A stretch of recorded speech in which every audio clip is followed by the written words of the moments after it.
c'est bon. Bonjour Monsieur Nio, je vous remercie de nous avoir reçus, donc Association Citoyens Musulmans.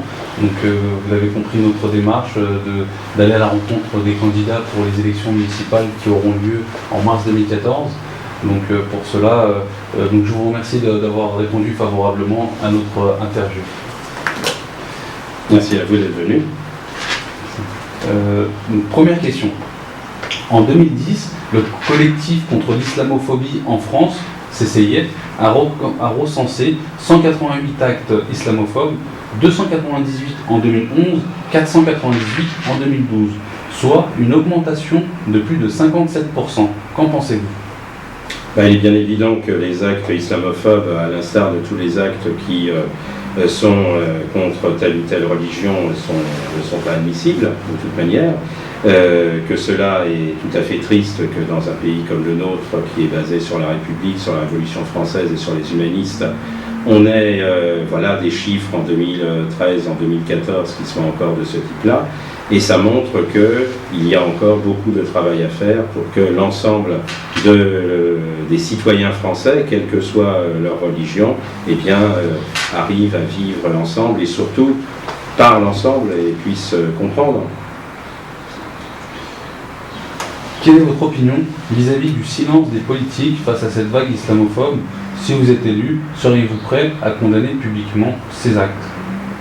Alors, si je suis élu, oui, mais déjà en tant que conseiller municipal, il a pu m'arriver effectivement de condamner des actes par rapport à des questions islamophobes, mais par rapport également à des questions d'antisémitisme, quelles qu'elles soient. Je veux dire par là, c'est quelque chose qui est évident et surtout qu'il ne faut pas laisser passer. Qu'il soit islamophobe, qu'il soit antisémite, parce que à partir du moment où on ne réagit pas une fois, les personnes qui sont les auteurs de ces propos, que ce soit par l'oral ou par l'écrit, ces personnes ça leur donne en fait une certaine légitimité et qui fait que de ce fait-là, ils vont se dire, maintenant on peut dire tout, vraiment tout haut ce qu'éventuellement ils peuvent penser plus bas, et à ce moment-là, ça continue. Donc ces actes-là doivent être condamnés immédiatement et à coup sûr et le plus fortement possible. Et d'ailleurs, il y a une loi qui les condamne et il faut que les personnes qui sont les victimes de ce type d'agression, verbale ou par écrit, portent plainte pour que la justice de la République puisse faire son office. N'estimez-vous pas que le discours politique en France est en général stigmatisant à l'égard des musulmans ? Alors, ce qu'il y a, c'est qu'il y a un certain discours qui, effectivement, peut être considéré comme stigmatisant vis-à-vis des musulmans. Ce discours-là, c'est celui qui est proposé et qui est tenu par ceux qui veulent, plutôt que rassembler l'ensemble de la communauté française, veulent plutôt jouer une communauté contre l'autre, et tout ça, ça fait le jeu déjà de l'extrême droite, qui malheureusement voit d'élection en élection ses scores augmenter, et pour de mauvaises raisons, et qui sont effectivement, entre autres, la stigmatisation d'une communauté par rapport à une autre. Les personnes qui sont musulmans, ils sont musulmans, comme moi je peux être chrétien, comme mon voisin peut être juif ou bouddhiste ou rien du tout, il peut être athée, il peut être agnostique.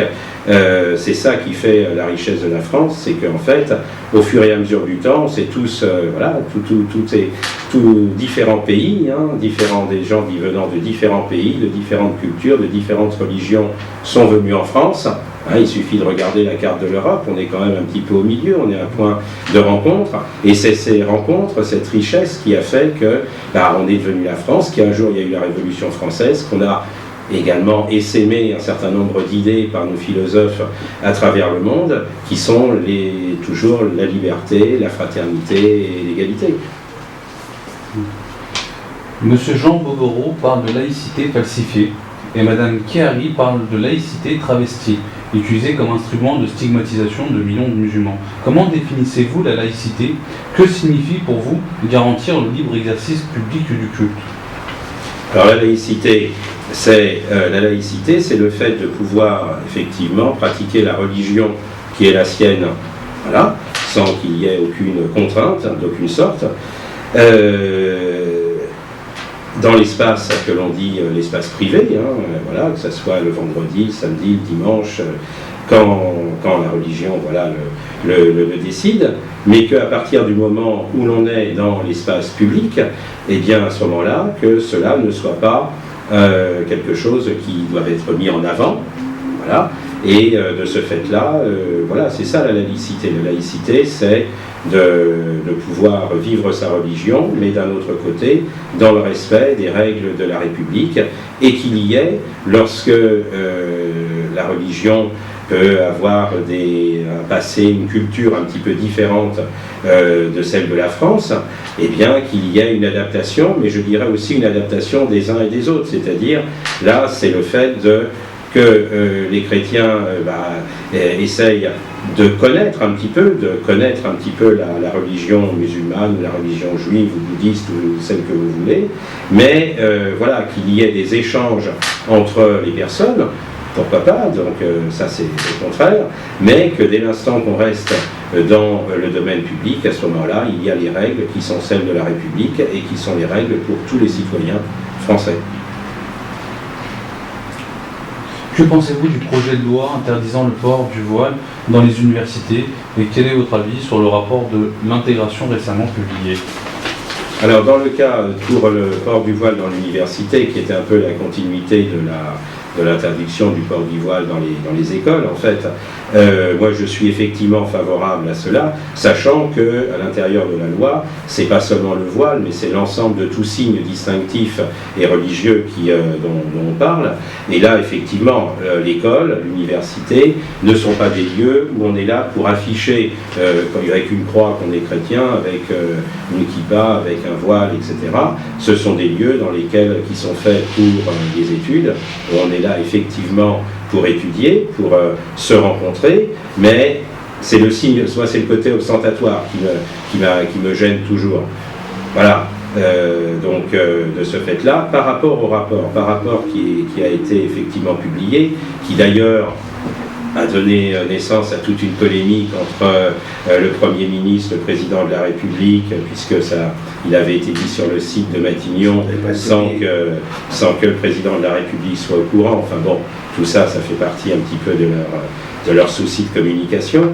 Mais au-delà de ça, il me semble de toute façon à la lecture que c'était un rapport qui était excessif et qui, plutôt que d'aider, je dirais, au mieux-être et à une meilleure compréhension de la communauté musulmane, on va dire, et peut-être des besoins qu'elle peut ressentir et qu'il faudrait effectivement voir avec elle, mais calmement. Là, c'était tout à l'heure, on parlait de stigmatisation, quelque part, c'était presque de la stigmatisation à l'envers, qui faisait que ce genre de texte peut donner naissance à une réaction inverse qui va être disproportionnée, c'est-à-dire que là, ça va donner en fait, je dirais, du grain à moudre à ceux qui au départ sont déjà contre et qui veulent absolument ne pas être taxés de pro-islamistes, entre guillemets, enfin je veux dire, et là, ce genre de texte étant excessif, leur donne en fait des arguments pour continuer à taper dessus en disant vous voyez bien ces personnes veulent telle chose,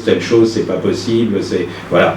Et c'est ça qui est dommage dans un texte comme celui-là, parce que ce qu'il faut, c'est qu'il y ait des commissions, enfin qu'il y ait des instances qui se réunissent, comme des instances d'ailleurs qui existent déjà, qui soient là pour effectivement recueillir éventuellement un certain nombre de demandes, un certain nombre d'aménagements dans la vie quotidienne qui peuvent se faire et qui, elles, le remontent, fassent des rapports et que tout ça soit discuté dans la concertation et dans la plus grande transparence. Seriez-vous contre une école privée musulmane dans la ville de Bagnolet? Absolument pas. Absolument pas. Je veux dire, il y a une école qui est catholique, il pourrait y avoir une école juive, une école musulmane, tout à fait. À partir du moment où cette école musulmane suit, d'un point de vue de l'éducation générale, les programmes de l'éducation nationale, à côté qu'il y ait des programmes qui soient spécifiquement l'apprentissage de la langue arabe, des cours sur la religion, etc. Là, ça fait partie à ce moment-là du domaine que chacun a, c'est-à-dire du choix de mettre ses enfants dans une école publique, l'école de la République, la plus classique, ou dans une école qui à ce moment-là va être une école confessionnelle. C'est un choix personnel, et il est très bien que dans des villes, et particulièrement c'est vrai dans nos villes de Seine-Saint-Denis, il y a effectivement pour les parents qui sont des différentes religions, eh bien, le choix de mettre leur enfant dans une école de ce type, s'ils le désirent. Là encore, ce n'est pas une obligation, mais s'ils le désirent.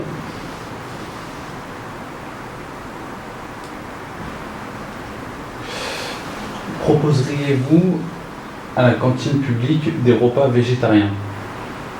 Oui, il y a beaucoup maintenant, ça se fait effectivement dans de nombreuses municipalités. Oui.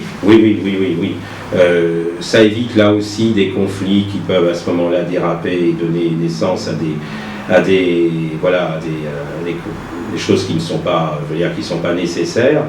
Oui, bien sûr. Oui, ça, il n'y a pas de problème. Au sein de votre ville, le cimetière dispose-t-il d'un carré musulman? Sinon, l'envisageriez-vous? Il y a, à Bagnolet, il y a un carré musulman au cimetière. Alors, je ne sais plus si c'est dans l'ancien ou dans le nouveau cimetière, mais il y a un carré musulman, et il y a beaucoup de cimetières qui ont ça. Il n'y a aucune raison. Voilà, là encore, on est à ce moment-là dans le domaine de la sphère privée, puisque en fait, ça correspond, c'est l'inhumation, la manière dont on a décidé qu'on va passer, pour ceux qui y croient, dans une autre vie ou pas dans d'autres vies, etc. Donc ça, c'est véritablement quelque chose qui est du privé.